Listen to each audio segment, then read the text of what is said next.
Hello, hello. Let's just give everyone a couple of minutes to get on.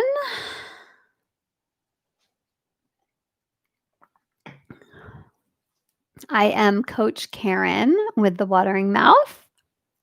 Super happy to be here today to talk about the end of dieting for our virtual book club. How is everyone's Friday going? If you're watching on replay, thank you so much for watching. You can still comment and I'll come back and read those comments to you. This is a great opportunity to continue your education, to help, put good stuff in your mind about nutrition and to stay on your path. You can either get the book, The End of Dieting. You can buy it, you can get it from the library, but you don't even have to have the book to participate in our virtual book club. So if you can hear me, let me know. Send me a comment. If you can see me, send me a comment.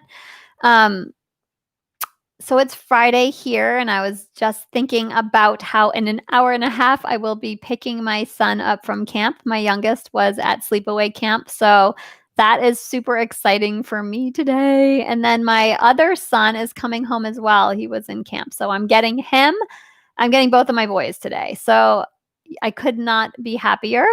And I get to talk about nutrition with you. I get to kind of go all nutrition nerd with you about this book, about one of Dr. Furman's books. One of my one-on-one clients recommended that I choose this book for the first in the virtual book club. So if you have a recommendation for a book that you want to see, you can always leave that in the comments, and I'll take that into the thought process when we go ahead and choose the next book for the virtual book club. But right now we are going through the end of dieting, and we're just on chapter 1 today. We're just starting out. You're in the perfect place, the perfect time to start. And I think this book is a great one for us to be using. So, I'm going to jump right in. Go ahead and let me know where you're from, what your experience is with Dr. Furman. If you've read this book before, have you read The End of Dieting? We're all in different places on our health journey. And that's what it is. It's a journey, right? Like we discover different things about ourselves along the way. We can kind of morph a little bit. And, who I am now is not who I was 10 years ago. We're constantly changing and learning, and especially really constantly learning with nutrition science. It's a relatively new science, and there are always great studies being published. And, I try to spend I have to, right? As a registered dietitian, I do continuing education. So one of the things that I do every year is attend a plant-based nutrition and healthcare conference. So I'm able to see every year what's new, like what is the new research? And I will bring that to you. I bring that to my clients when I do my coaching with them. And so, like I said, it's a new science. It's constantly evolving. But what Dr. Furman has laid out for us is some phenomenal basics, right? That have stayed true throughout the years. And I want to know what you learned. He talks about in this first chapter how, our traditional food patterns, right? And the standard American diet are really responsible for our poor health. And, the information that we get out there is not great. It's really influenced by, social means, whether that's social media or commercials, business means and political reasons. And, one would hope that the nutrition recommendations were backed up by nutritional science. And sadly, that just isn't the way that it's been. That's not the way that the food guide pyramid came into play. So we have to kind of find for ourselves, right? We have to decide for ourselves and really go out there and do the research. And you don't have to do the research, right? That's what I'm doing. That's what experts like Dr. Furman are doing. They're going out there and they're just clawing through the research and reading it and delivering to you in easy doable steps and information that you can process. And that's one of the things that I really like about this book, and that I would suggest any book that you read, nutrition wise, is is what are the studies? And he lists in the back of this book, a bunch of the studies that he uses and that he refers to in this book. And I would even encourage you to take it to the next level. Like maybe pull up if something is super interesting to you and he documents a scientific article in the back, pull it up, even read the abstract, see what it has to say. And one of the reasons I say that is, Dr. Furman is a man of his word and is a man of nutrition science, but there are some other people out there with books that perhaps, state or quote from studies that are not really backing up what they're saying. So it's always good to just really like, oh, that's a study that he says that comes from. Let me just see if that's really what the study's results were. So that's something I like to do. Like I said, I kind of go all nutrition nerd with this stuff. This is my passion. This is what I do for a living. This is how I live. So you don't necessarily have to do it. I'm going to be doing it for you.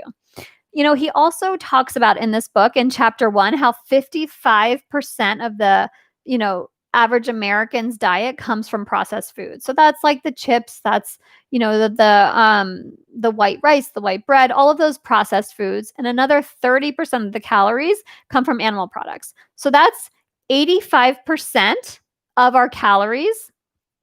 Not mine, right? I eat way better than that. And I'm sure you eat way better than that too.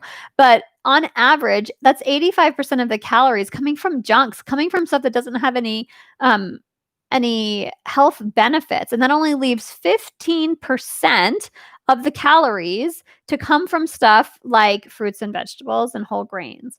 And so that's where, our antioxidants and our phytochemicals come from. So at 15%, that's dangerously low.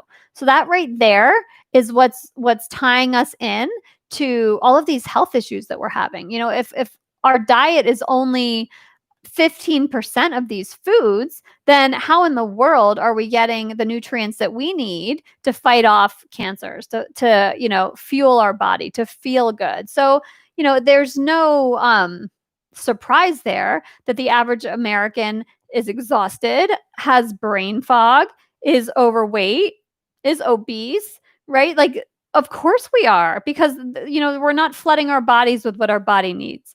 And also, he talks about how the standard American diet really leads to compulsive eating.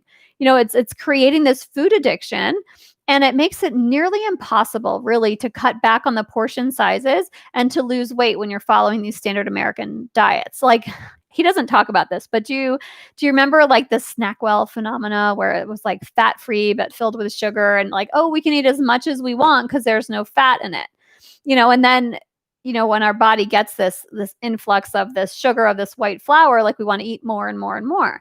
And that's what's happening. And, Dr. Furman believes that 60 to 80% of the population is suffering from food addiction.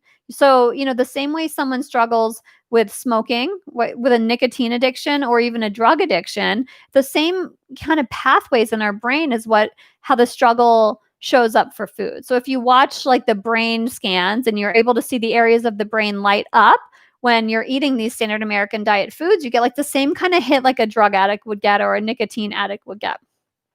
And it's these concentrated calories, the concentrated sources of sugars and oil. So it's like our brain gets this feel-good hit. It's called dopamine. And it like our brain starts to think like this is necessary for our survival. So I want more, right? Our brain is wired to repeat these behaviors that give us that dopamine hit. So our brain's like, dopamine hit, this is super beneficial for me. Like this is necessary for my survival. I better do this more. I better get more. So that's where that compulsivity comes into play, where that like we can't seem to get enough of the food. So, I want to, stop there for a minute. And, you can always put a little message in the notes. Tell me, like, did you know about toxic hunger before you started this book? Because toxic hunger is what the first chapter really dives into. And I'm just wondering, how many of you out there already knew about toxic hunger? How many of you have experienced toxic hunger before, right? Like, do you know what that feels like in your body? And I would say, like, most likely you probably do know what it feels like in your body, especially if you've eaten the standard American diet before. If you even have a snack every once in a while, like I'll notice, if I have something to eat that's not strictly nutritarian, like then the next morning I'm like ravenous. I can't get food fast enough. So the toxic hunger that he talks about, what does that look like in your body? And he says it looks like weakness and fatigue and shakiness. Your head hurts, even stomach cramps or stomach fluttering, like that tells you, oh, I have to eat, I have to eat. I would say, like, if anyone ever says that you're hangry, right? This is the toxic hunger when you're hangry. When it's like you get so cranky because you feel hungry, you feel that fatigue and that weakness. So, here's the thing, like our body detoxes from all of these toxic foods that we're putting into our body. And the detox really is enhanced when our digestion stops. So, as soon as our digestion stops, we get that queasiness, that headache, and in our mind, we're like, oh, I'm hungry. But it's not a true hunger. It's that toxic hunger that's happening because the detox is starting to rev up. And when that detox revs up, it's letting all those toxic substances into your body and creating those side effects. So while most people think that means that they're hungry, it's not that they're hungry, right? It's just this detox symptom. When we're eating, and he talks about it in his book, so feel free to reread this if it doesn't make sense to you, but he talks about how digestion is an anabolic process. And anabolic means that we're like building up. So when we're eating, we're chewing, we're digesting, we're building up our body, so to speak. We can store fat. We're just doing that building process. And catabolic, on the other hand, is the exact opposite. That's when we're breaking down. So that's where that detox really revs up, because when the digestion stops and we start breaking down, maybe we're pulling some of those fat cells out to burn and use for fuel. And there's, the toxic buildup in those cells that gets released into our system. So the true hunger only really happens when our body burns through the calories that we got from that meal. And that Dr. Furman talks about, a lot of times we feel that true hunger in our throat versus, the hunger that we feel, that toxic hunger or the rumbling in our stomach. So that's why, this toxic hunger is what makes the first 3 to 5 days of diets so difficult for most people, because we feel that detox, we feel tired, we get those headaches. I know I'm prone to headaches, so I'll get a headache super easily.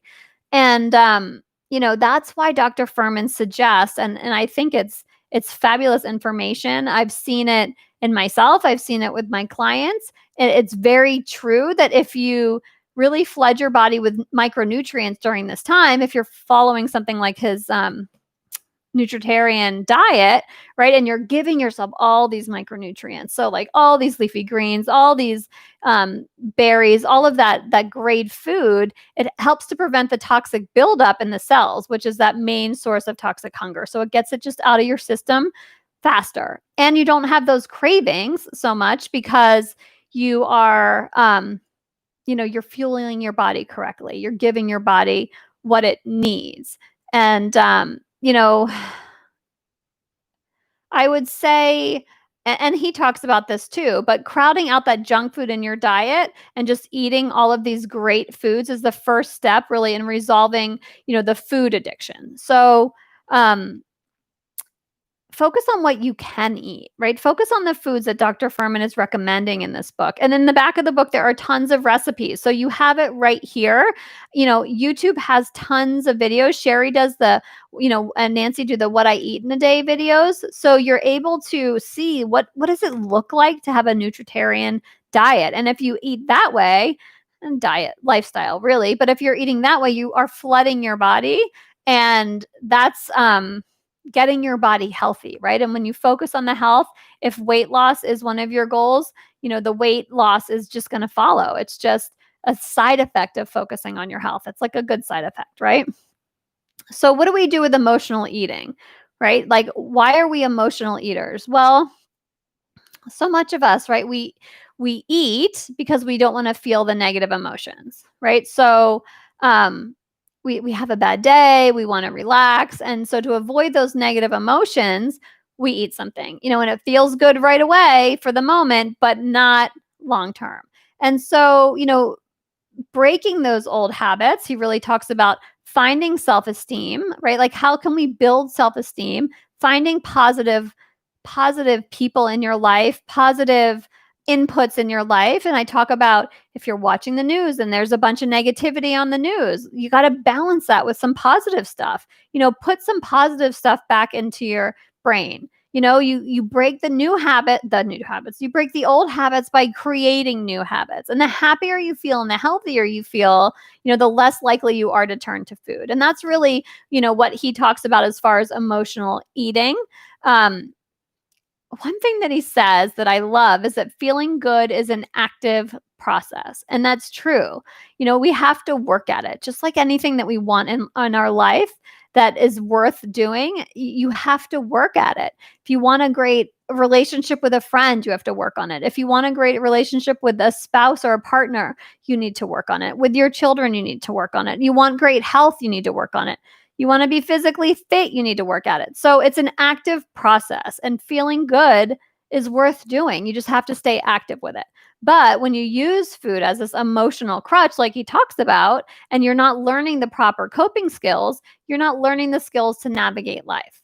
So, he also talks about your capacity to love others and how much more important it is to be able to love others and emote that than knowing how much you're loved. And it's very interesting that he says that, because I talk about that a lot with my coaching, because loving somebody else, you get to feel that. So when you love others, you're feeling that love for others. They're feeling it too, right? They're interpreting what you're doing, so they're probably feeling the love, but you get to feel it first and foremost. Same thing when you're frustrated at someone. You're the one feeling it. They're not feeling it. So, remember that. Remember, like, oh gosh, it feels a heck of a lot better to love than to hate. And this is on me. Like, these feelings are mine when I feel that. So I love that he does mention that. So there is that part about emotional eating in the first chapter, and he wraps it up really talking about the 3 habits of health. So those 3 habits are nutrition, exercise, and positive mindset. So you're getting the nutrition, following this nutritarian way of eating, following the Eat to Live videos. You're getting the nutrition, especially reading this book. Like, you're learning, there are recipes in the back. So that's the nutrition aspect. He talks about exercise, about moving your body. So there's another facet of it. And then positive mindset, being optimistic and surrounding yourself with people that are optimistic. What inputs do you want going in? There are so many great apps out there now, with mindfulness and meditation, but realizing that there are a couple of parts to this. There's a couple of parts to ending dieting, really, to life, to longevity, to health. It's not just the food. So, we can battle that food addiction. We can lose that weight. We can get healthy by eating the foods, but especially when we're dealing with the mindset of it as well, and we're moving our body. I would love to know, what you're hoping to learn. What can I do to make this virtual book club even better and meet your needs even better? What are you learning from this? What are you hoping to learn from it? What skills do you still need to hone in your life? And let me know if you've got this book. If you're reading along with me, I'd love to know that. I'm going to go ahead and post my link down here for those of you that are loving this, and maybe you're ready to take this to the next level. Like I mentioned before, I do private coaching here at The Watering Mouth, so you can always apply for a mini session, and we can see if you're a good fit for my program. Regardless of that, I'm going to put that right there in the comment section. But regardless of that, I will be here next Friday, same time, around 1:40-ish, 1:35, 1:45, right around there. I go on Facebook, and then I pop over here. So we will be discussing chapter 2 next week, and that's diet myths. So that is going to be super fun, in my opinion, to go over the diet myths. We're always wondering about those, and everyone always is talking about all sorts of diet stuff. So join me, and I hope you have a wonderful weekend. I thank you for watching this, and eat some of those G-bombs over the weekend and fuel your body with health. Thank you.